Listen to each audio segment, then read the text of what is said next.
Fire service চেষ্টা করছে আগুনের তাপটা দেখে এখান থেকে তার আশেপাশের মানুষগুলো থাকতে পারে না কাছে, এখান থেকে সবাই ছুটে যাচ্ছে ধীরে ধীরে।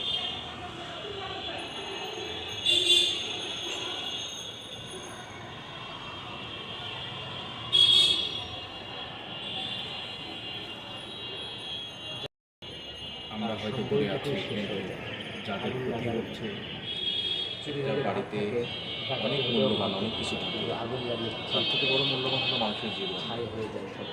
যখন একটা আগুন লাগে বা ভয়াবহ অবস্থা হয়, আপনারা জানেন